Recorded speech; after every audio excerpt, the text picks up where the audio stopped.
I'm Ara Vanessa Di Galero, reporting the Chapter 10 Introduction to Criminalistics. Knowledge in criminalistics is one of the core competencies of criminology as a field of study because included within the scope of criminology as a field of study because included within the scope of criminology is the study of the different fields in criminalistics. The use of the technical knowledge, methods, and tools of criminalistics is referred to as instrumentation. Criminalistic is one of the subject who will take in board exam, so it is important to study. There are the three I's, the information, interrogation or interview, instrumentation or ito yung pag-commit ng crime ng isang tao.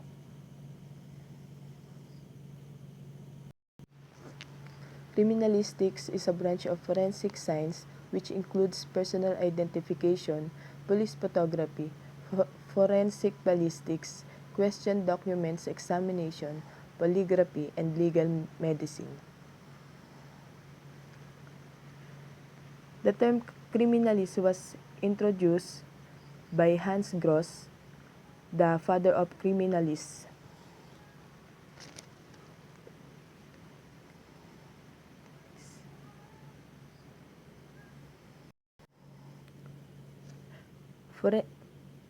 Criminalists interchangeably with the terms police science and forensic science. Forensic science is defined as the application of science to law. Other books also define it as the application of science to the investigation and prosecution of crime. It is a broad field which criminalistics is just one of the branches. The father of forensic science is Edmond Locard. Personal identification. Ito ay isang uri o pamamaraan para tukuyin yung identification ng isang tao. Is the establishing identities of the suspect and victims. It is because fingerprinting is the most well-established of the forensic science used for identification of the individuals. Dactyloscopy or fingerprint focus of the study. Dactyloscopy is the science of identification by name of fingerprints, and the dactylography refers to the scientific study of fingerprints as a means of identifications. The term dactyloscopy was derived from the Greek words dactyl, which means finger, and scopien, which means to study. Therefore, dactyloscopy literally means the study of finger, more specifically, the fingerprints. Fingerprints are impression made by the ridge on the inside of the last joint of the finger or thumb through the media of an ink para kung may naiwan mang bakas sa krimen na pinangyarihan, doon na lang ito ibabase. Chinese was first used fingerprints on their identification and signature to their contracts.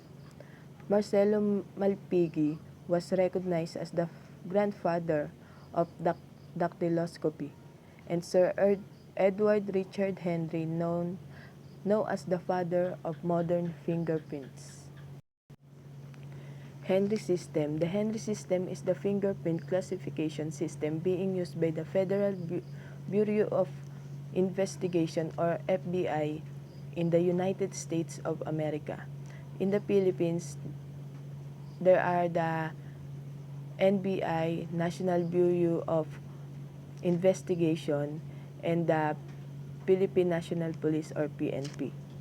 So, there are 8 types of fingerprint pattern in Henry system of fingerprint. Here are the 8 types of fingerprint pattern.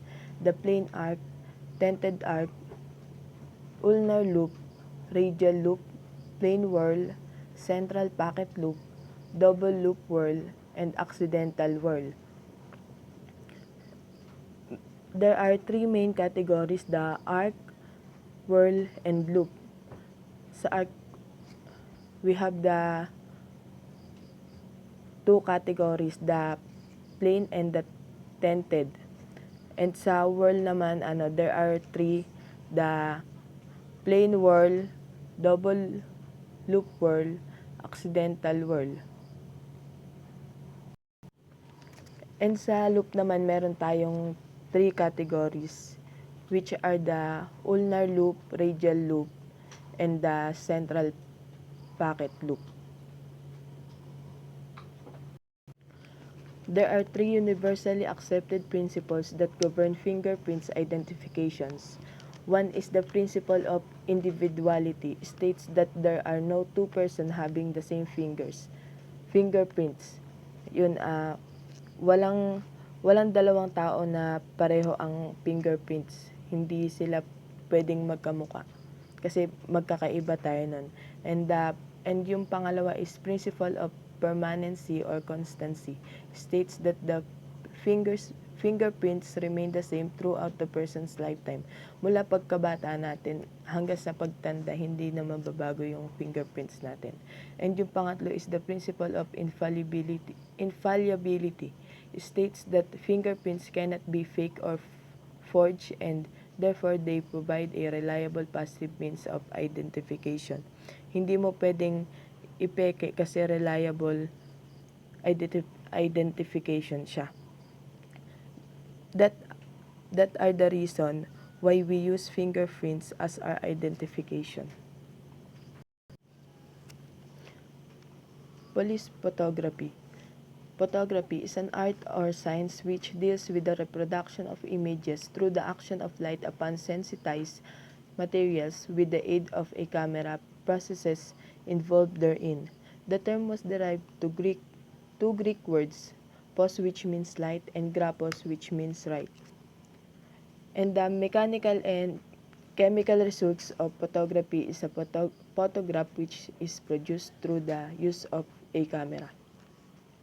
A camera is a light-tight box with a lens to form an image with a shutter and diaphragm to control the entry of the image. A means of holding a film to record the image and viewer or viewfinder to show the photographer what? Camera to film record the image and the viewer to show the photographer what image is. Police photography is an art or science which deals with the study of the principles of photography, the preparation of photographic evidence and its application to police work.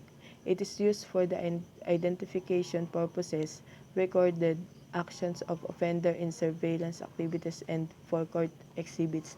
Ito yung mga pwede mong gawing ebidensya para or dalhin sa korte. Ganun. Ayun yung example ng tamang pagkuha ng mga ebidensya sa isang kriminang nangyari. Forensic ballistics.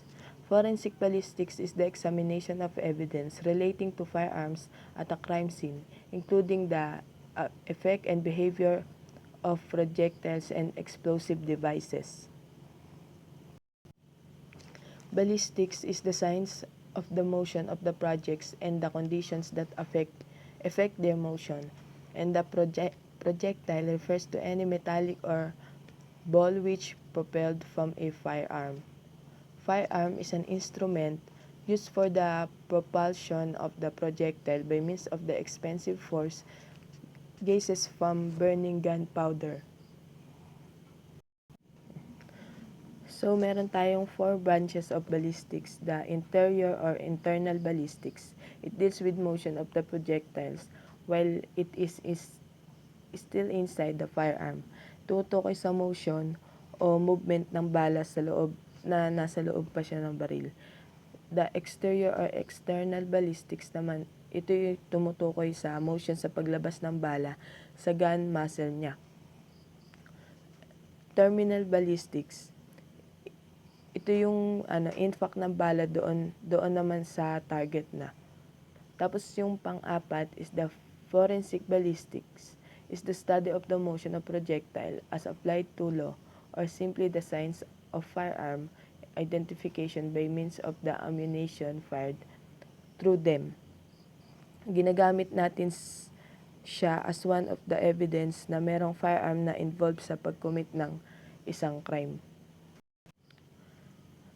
The father of firearm identification is Calvin Goddard. Forensic ballistic as the branch of criminalistics, nakafocus siya sa firearms, bullets, shells, and gunpowder application of this knowledge criminal identification. Forensic ballistic is used extensively in investigation and prosecution of criminal cases and able to provide credible physical evidence. It is first this reason that this branch was added to the original 3 branches of ballistics.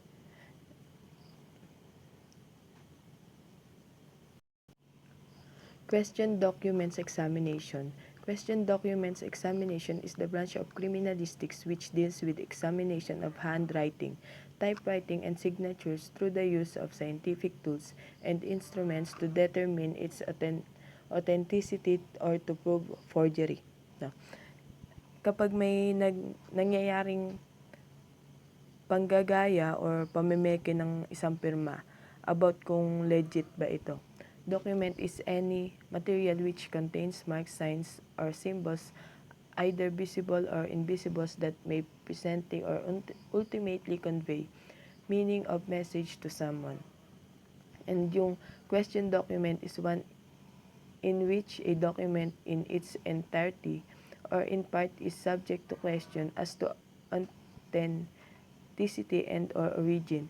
It also defined as a document in which an issue has been raised or which is under security.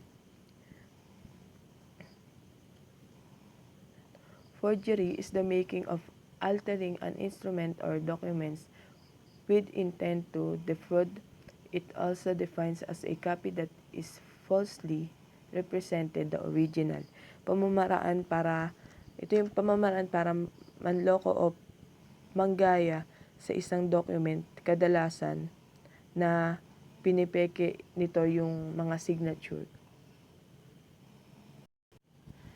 So we have that 3 major types of forgery of signature.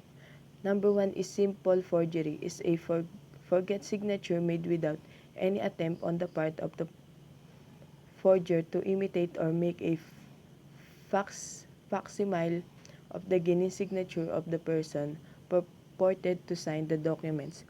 Ito yung ginagaya niya yung signature ng isang tao pero wala siyang intensyon na gamitin o lokohin yung isang tao na yan.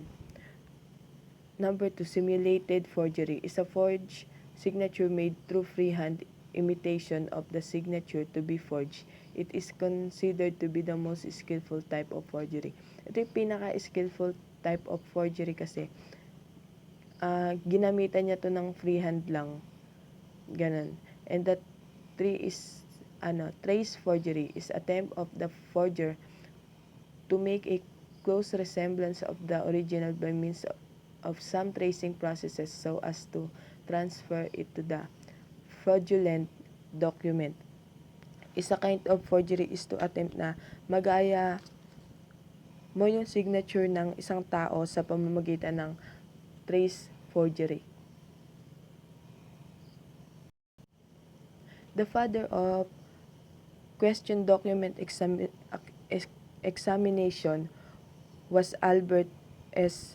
Osborne. Polygraphy. Polygraphy refers to the scientific method of detecting deception with the use of polygraph. Isa ito sa method kung ang tao ay nagsasabi ng totoo o nagsisinungaling. Polygraph refers to the instruments designed for recording changes in blood pressure, pulse, respiration, and skin resistance as indicate of lying when questioned. It is administered by asking questions to the subject relevant to the case under investigation. Yung polygraph, ito yung instrument para malaman if mabago yung blood pressure, pulse, and skin resistance. It is administered by asking question and to a subject relevant to the case under examination. So, this is the polygraph machine.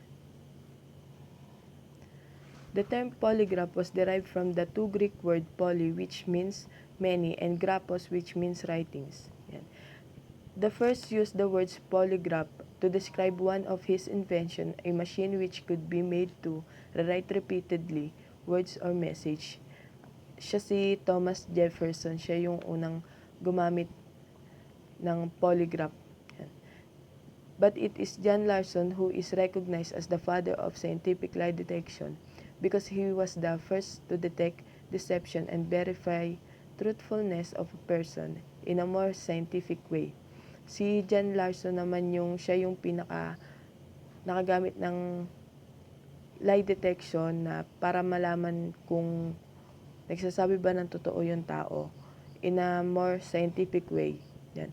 However, the modern polygraph was developed through the contribution of Leonard Keeler, who further enhanced the polygraph machine by adding other devices such as the chemograph and galvanograph, and for this, he is recognized as the father of modern polygraph.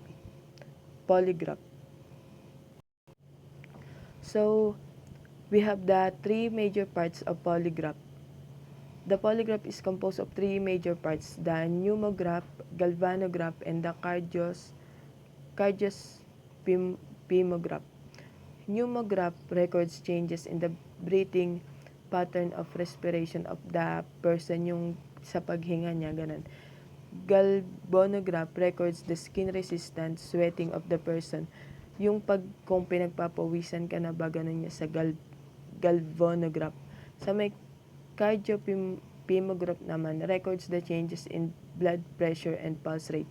Yung kung bumibilis ba yung pulso mo, tapos yung blood pressure, ganun.